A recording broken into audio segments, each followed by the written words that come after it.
Soukromý protokol pro pamětní návštěvu princezny Diany v Kensingtonském paláci měl být naprosto jednoduchý. Nebyly plánovány žádné projevy, žádné veřejné mikrofony, ani žádná neočekávaná oznámení na dopoledne. Princ George měl pod sochu své zesnulé babičky položit jedinou bílou růži. Poté se měl vrátit k princi Williamovi a nechat soukromou rodinnou návštěvu zakončit v naprostém tichu. Ale tu se ve skutečnosti nestalo v tiché, zapadlé zahradě onoho emotivního sobotního rána. Kolem 9:30 mladý princ vystoupil vpřed, sáhl do saka a vytáhl kartu. Byla to složená krémová karta pokrytá jeho vlastním rukopisem, kterou nikdo v paláci oficiálně neschválil. George se podíval přímo na svého otce a tiše ho požádal, aby mu ručně psaný vzkaz nahlas přečetl. Během několika minut si princ William utíral slzy z tváře před svými 3 malými dětmi. Jediný nečekaný řádek na krémové kartě, který konečně prolomil jeho klid, se netýkal přímo Diany. Byl o otci, kterým se William za 10letí svého života stal pro svou vlastní rodinu. Abychom pochopili, proč tento okamžik měl tak nesmírnou váhu, musíme se blíže podívat na události předchozího večera. William a Catherine dorazili toho rána tiše do Kensingtonského paláce s Georgem, Charlotte a Louisem. Jejich návštěva nebyla nijak veřejně oznámena a u historické brány nečekali žádní fotografové. William chtěl, aby jeho děti strávili několik klidných a soukromých chvil v zahradě, která je zapuštěna do zdi. Chtěl, aby navštívili svou babičku, než se prostor zaplní kamerami veřejnosti a objeví se v titulcích celostátních novin. Nevzal děti do paláce navštívit slavnou světovou ikonu. Vzal je, aby vzpomínali na milovanou babičku, kterou znali jen ze soukromých vyprávění. Nebyly žádné formální připravené projevy, jen rodina kráčející k ženě, kterou znali přes svého otce. Princ George si však přinesl tajný předmět, zastrčený ve vnitřní kapse svého námořnického školního saka a nesl ho opatrně. Catherine věděla, že karta existuje, protože viděla George, jak si předchozí večer pečlivě píše u stolu. Spektovala však jeho soukromí a rozhodla se nepřečíst si ani slovo z jeho ručně psaného vzkazu.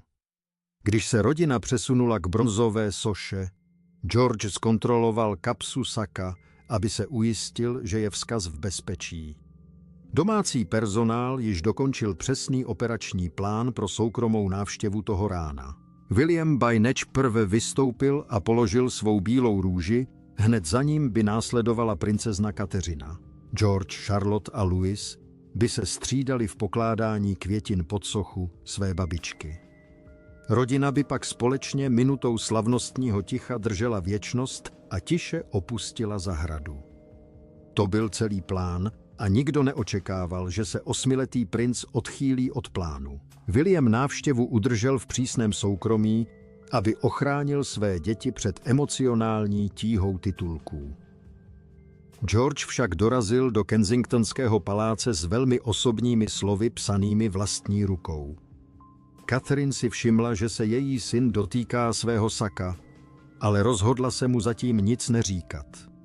Předpokládala, že má v úmyslu nechat nepřečtenou krémovou kartičku tiše pod bílými růžemi se svou květinou jako poctu. Catherine nevěděla, že George během cesty učinil zásadní rozhodnutí.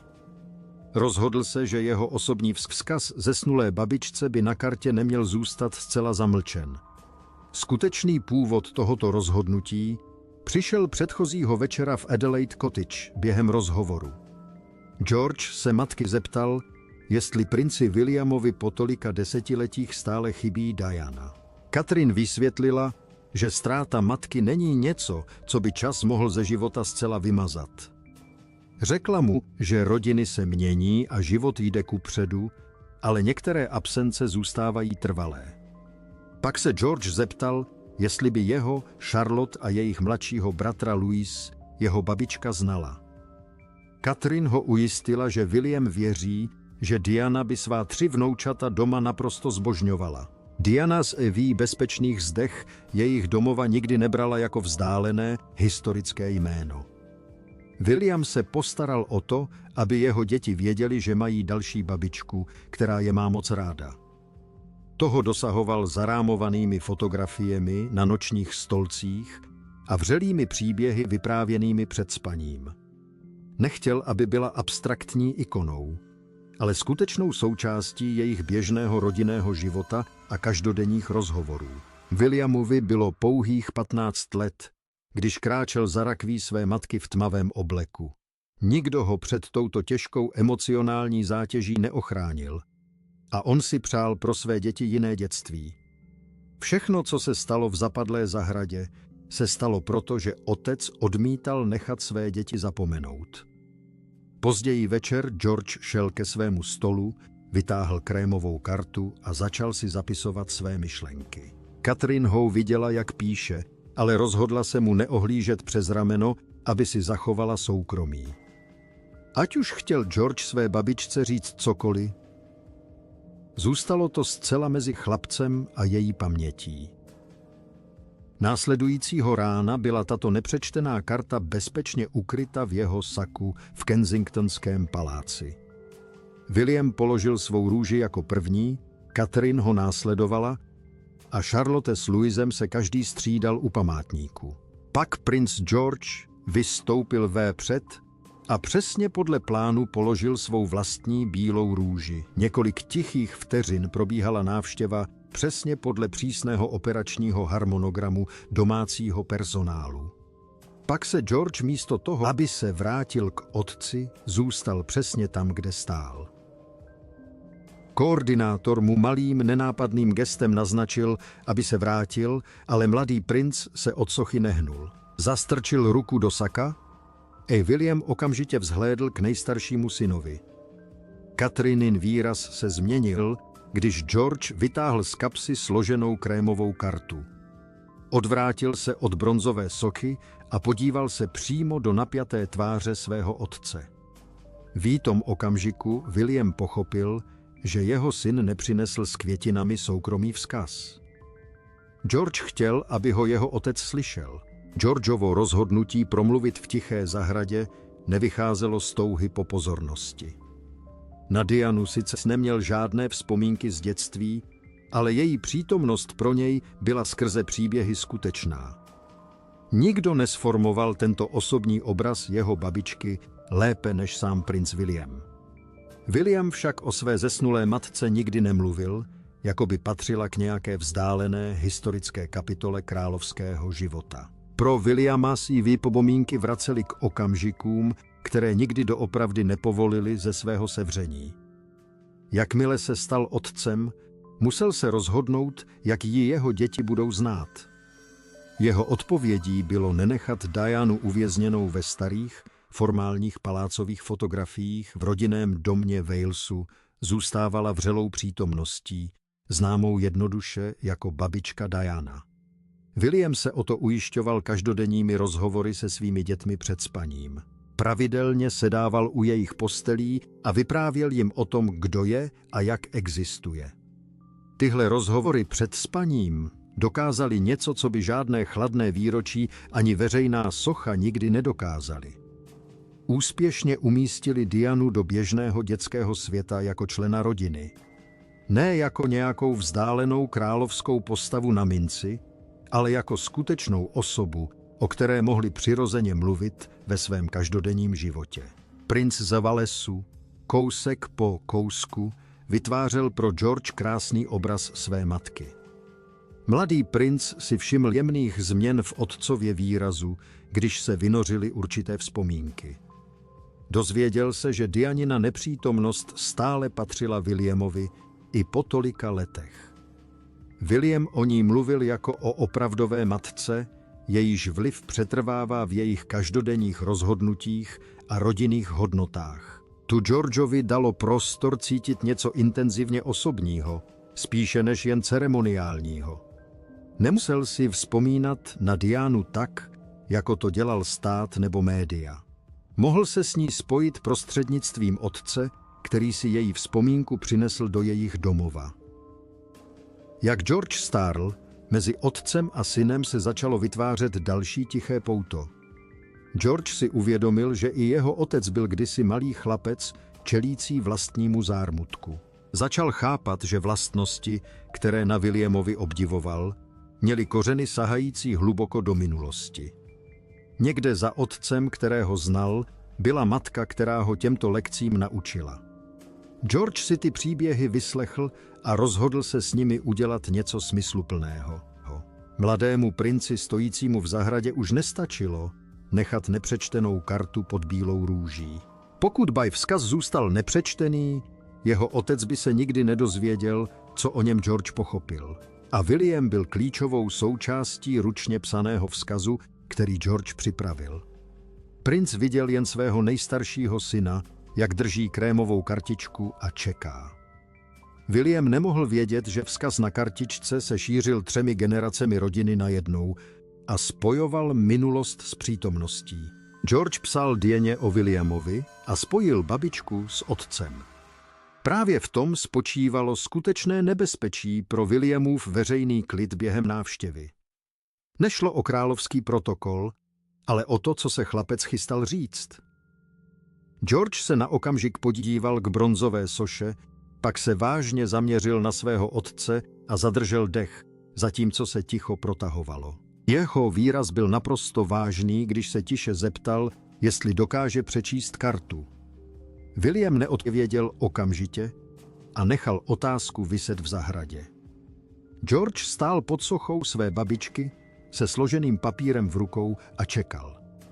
William se podíval na svého syna, pak na kartu a nakonec zpět na chlapcovu tvář. Princ z Walesu byl hluboce dojat synovým odhodláním. Jemně Georgeovi připomněl, že toto čtení není součástí toho, na čem se dohodli. Jeho hlas byl naprosto tichý a laskavý, bez jediné stopy rodičovského hněvu. William nenapomínal dítě, které se během oficiální královské události chovalo špatně.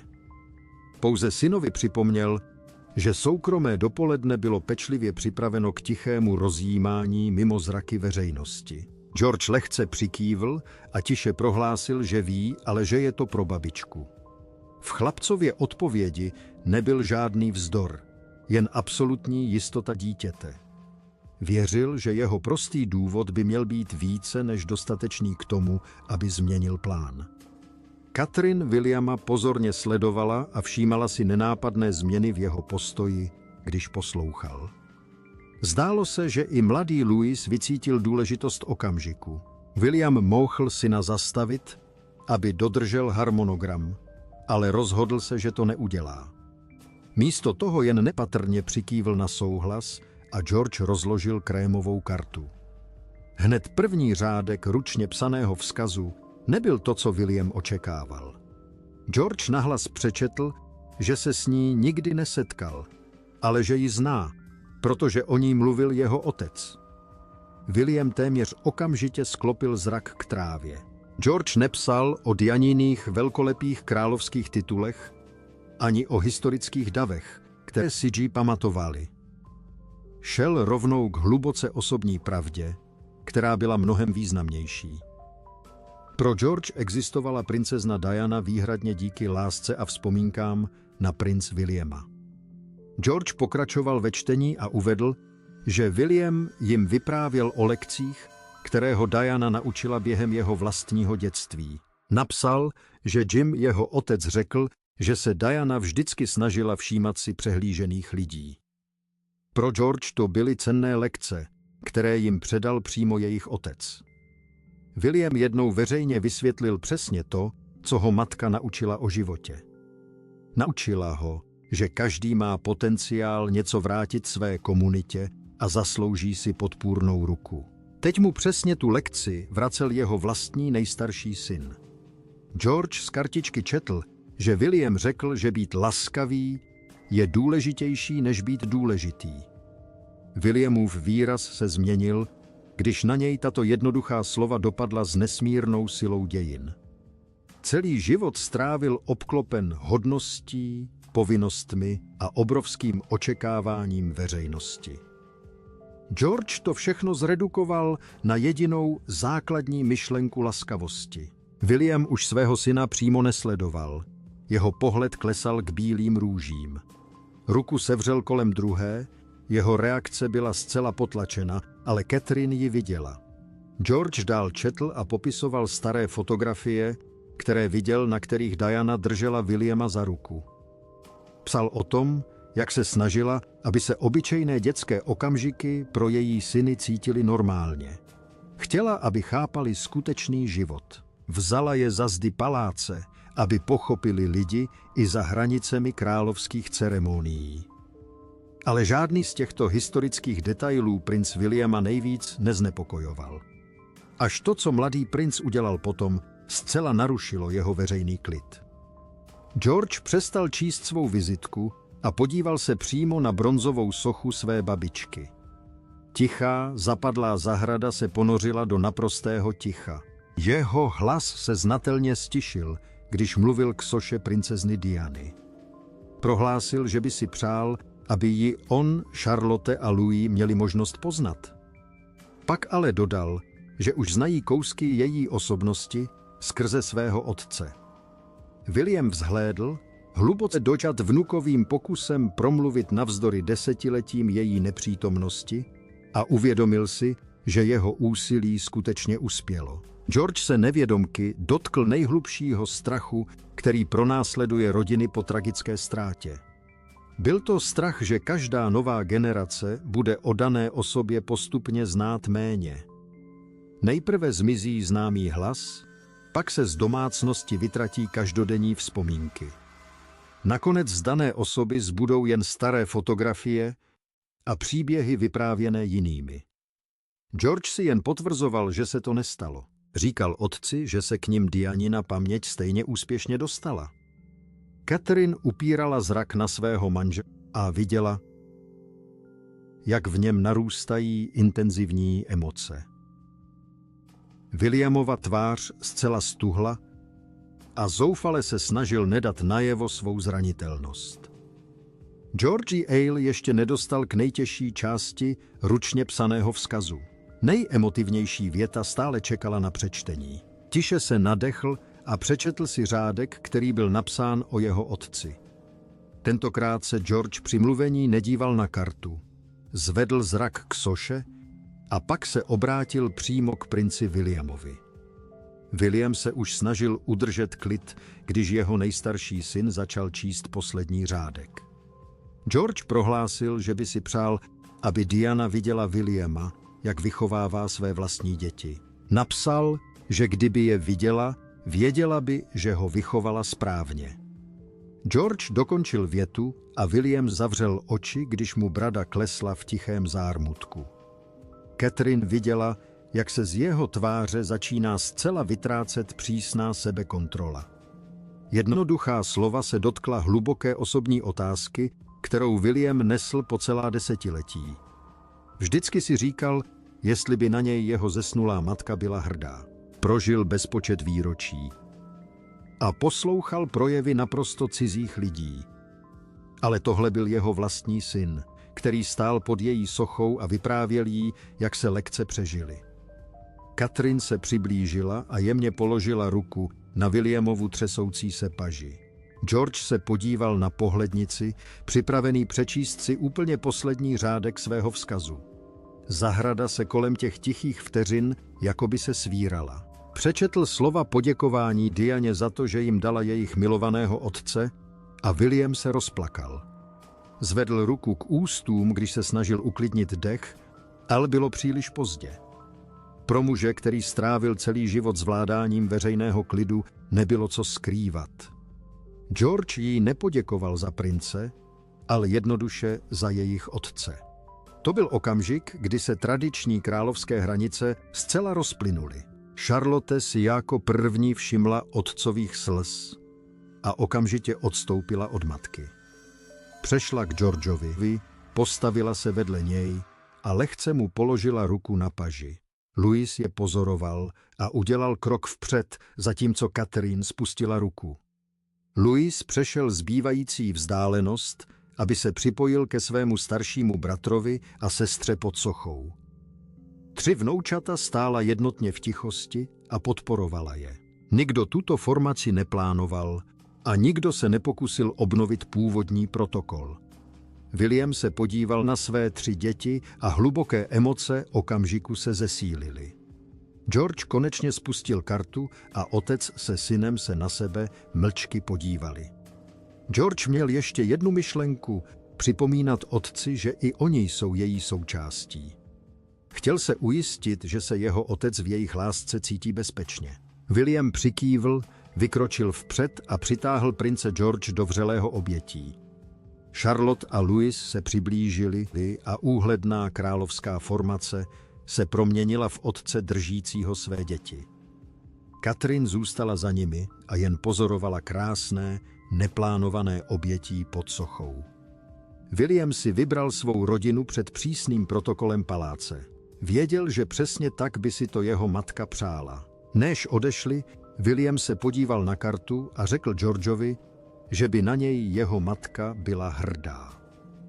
Z této chvíle udělal velmi osobní okamžik a vážnost v Georgeově tváři změkla. Catherine vystoupila vpřed a rodina se pomalu shromáždila, aby opustila tichou zapuštěnou zahradu.